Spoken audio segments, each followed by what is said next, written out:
Good morning बच्चों आज हम लोग हिंदी व्याकरण के तहत उपसर्ग नामक पाठ का अध्ययन करेंगे। बच्चों आइए देखते हैं उपसर्ग। बच्चों उपसर्ग का शाब्दिक अर्थ होता है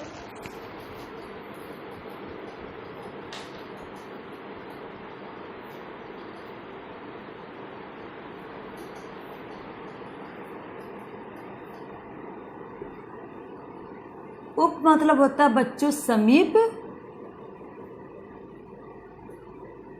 और सर्ग मतलब होता है सृष्टि।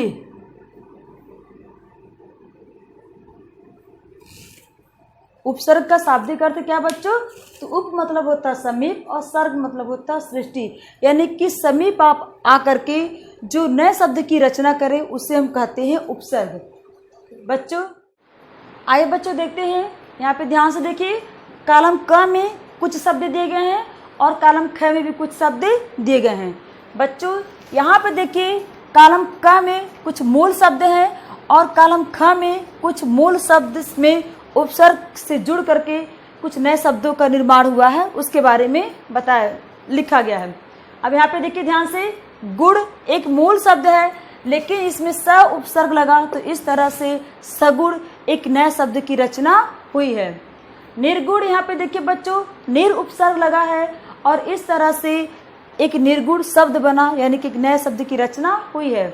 उसी तरह से यहाँ पे दुह उपसर्ग लगा है और इस तरह से दुर्गुण एक शब्द बना है। तो बच्चों यहाँ पे देखिए स उपसर्ग लगा है, यहाँ पे निर उपसर्ग लगा है और यहाँ पे दुर उपसर्ग लगा है।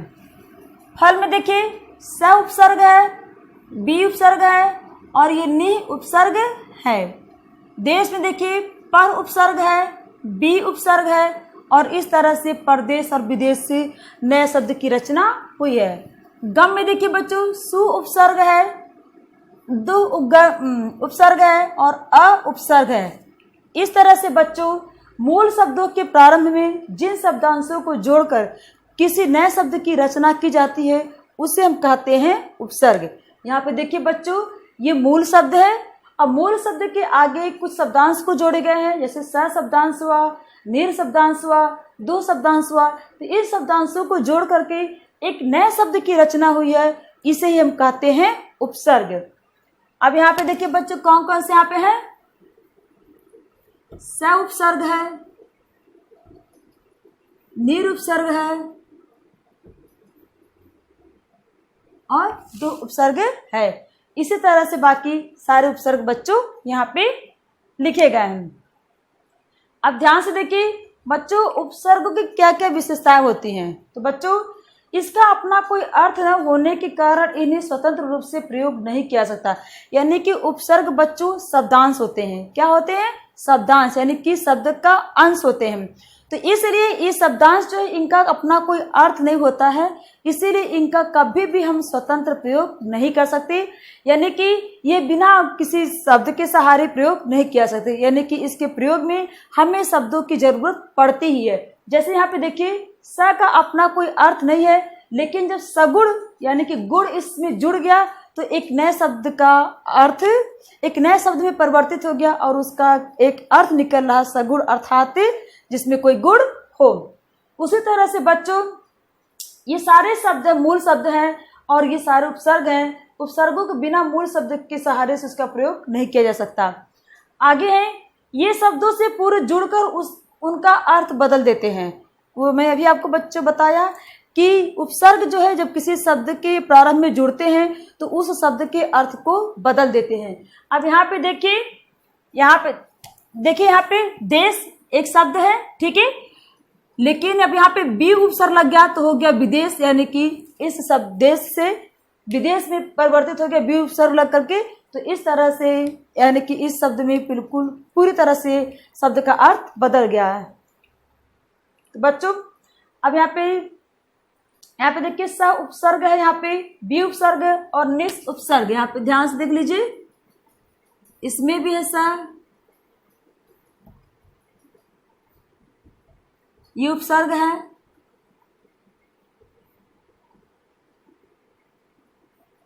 ये उपसर्ग है,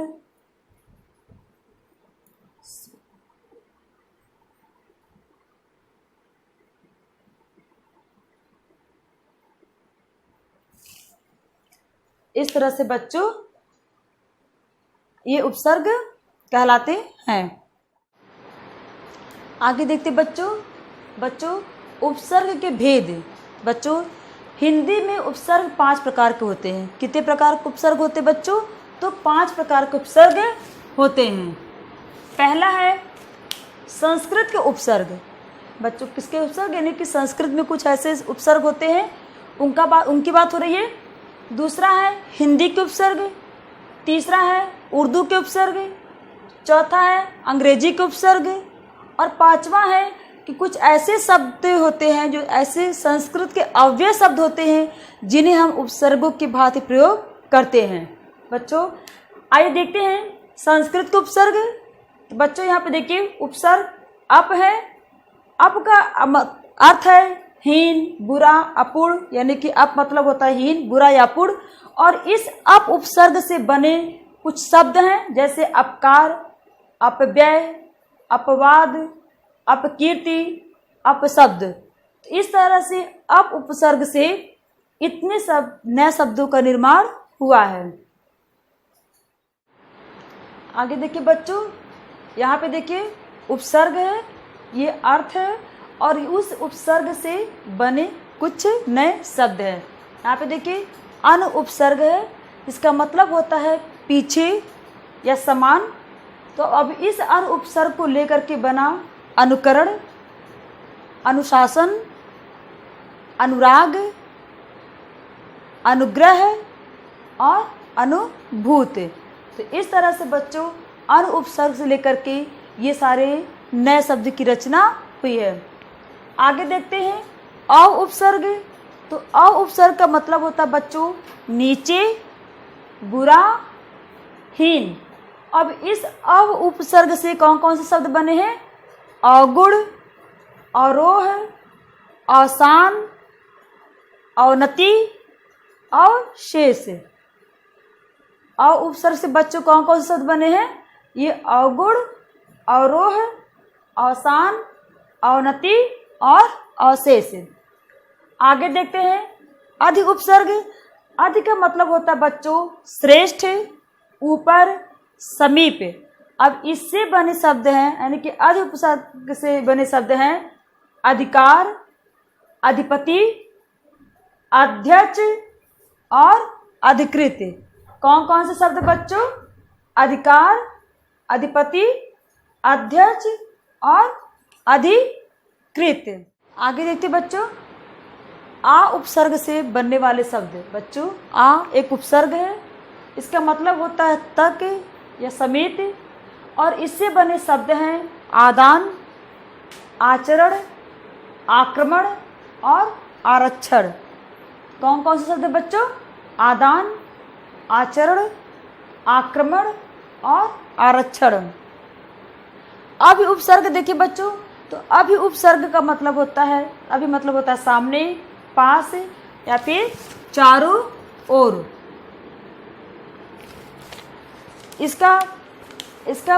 इससे बने उपसर्ग शब्द हैं अभिलाषा, अभिष्ट, अभियोग, अभिनव और अभियान। आगे देखते हैं उत उपसर्ग। बच्चों उत उपसर्ग मतलब होता है ऊपर या श्रेष्ठ। और इससे बने शब्द हैं उन्नति, उद्योग, उद्गम, उत्पत्ति और उत्कर्ष। कौन कौन से शब्द बच्चों? तो उन्नति, उद्योग, उद्गम, उत्पत्ति और उत्कर्ष। आगे देखते बच्चों दुर उपसर्ग। दुर मतलब होता बच्चों बुरा या कठिन।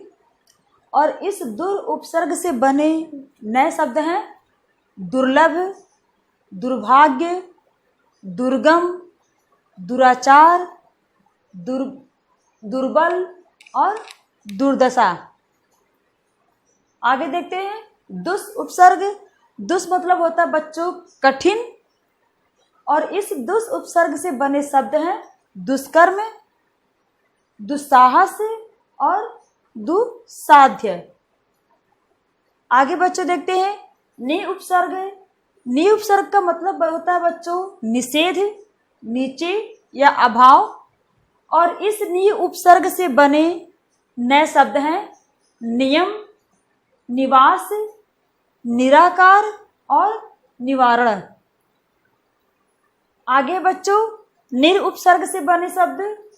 निर मतलब होता है बच्चों बिना या रहित, और इस निर उपसर्ग से बने नए शब्द हैं निर्दय, निर्भर, निर्बल और निर्वाह। आगे देखते बच्चों निस उपसर्ग से। तो निस उपसर्ग मतलब होता है बच्चों रहित या निषेध। तो इससे बने शब्द यानी कि निस उपसर्ग से बने शब्द है निश्चल, निश्चय, निस्तेज और निष्कपट। आगे देखते बच्चों परा। परा उपसर्ग से बने शब्दों को देखते बच्चों। तो परा का अर्थ होता है उल्टा या पीछे, और इससे बने शब्द हैं पराजय, पराक्रम, पराधीन और परामर्श। ये सारे शब्द हैं बच्चों। आगे देखते हैं परि। तो परि मतलब होता है बच्चों चारों ओर या आसपास के चीजों को हम कहते हैं परि। इसका अर्थ हुआ। तो इस परि उपसर्ग से बने शब्द हैं परिचय, परिपूर्ण, परीक्षा और परिधि। आगे देखते हैं प्र उपसर्ग से बच्चों। तो प्र मतलब होता है आगे, अधिक या ऊपर, और इस प्र उपसर्ग से बने शब्द हैं प्रबल, प्रगति, प्रलय और प्रचार। आगे देखते बच्चों वि उपसर्ग। वि का मतलब होता है बच्चों विशेष या अभाव, और इस वि उपसर्ग से बने शब्द हैं विज्ञान, वियोग, विजय और विनय। कौन कौन से शब्द है बच्चों? विज्ञान, वियोग, विजय और विनय। आगे देखते हैं सम उपसर्ग। तो सम मतलब होता है बच्चों अच्छा या पूर्ण। इस यानी कि सम उपसर्ग से बने शब्द है संतोष, संहार, संकल्प और संचय। कौन कौन से शब्द है बच्चों? तो संतोष, संहार, संकल्प और संचय। आगे देखते बच्चों सु उपसर्ग। तो सु मतलब होता है बच्चों अच्छा, और इस सु उपसर्ग से बने शब्द हैं सुपुत्र, सुगम, सुपथ और सुकर्म। कौन कौन से शब्द है बच्चों? तो सुपुत्र, सुगम, सुपथ और सुकर्म। आगे देखते बच्चों आ उपसर्ग से बनने वाले शब्द। आ का मतलब होता है बच्चों नहीं, यानी कि अभाव की श्रेणी में उसको लिया जाता है आ। तो अ उपसर्ग से बने शब्द हैं अज्ञान, अबोध, अचल और अधर्म। कौन कौन से शब्द है बच्चों? अज्ञान, अबोध, अचल और अधर्म। आगे देखते बच्चों स्व उपसर्ग। तो स्व उपसर्ग मतलब होता है बच्चों स्व मतलब होता है अपना, और यहाँ पे स्व उपसर्ग से बने शब्द हैं स्वदेश, स्वराज, स्वनाम और स्वार्थ। ये शब्द है कौन कौन से शब्द बच्चों? तो स्वदेश है, स्वराज है, स्वनाम है और स्वार्थ है। आगे देखते हैं तत् उपसर्ग। तत् मतलब होता है बच्चों उसके जैसा। तो इस तत् उपसर्ग से बने शब्द हैं तत्काल और तत्पर। तो बच्चों आप लोगों का ये संस्कृत का उपसर्ग पूरा हुआ। कल हम लोग इसके हिंदी के उपसर्ग के बारे में जानेंगे। तो आज के लिए बच्चों इतना ही। धन्यवाद।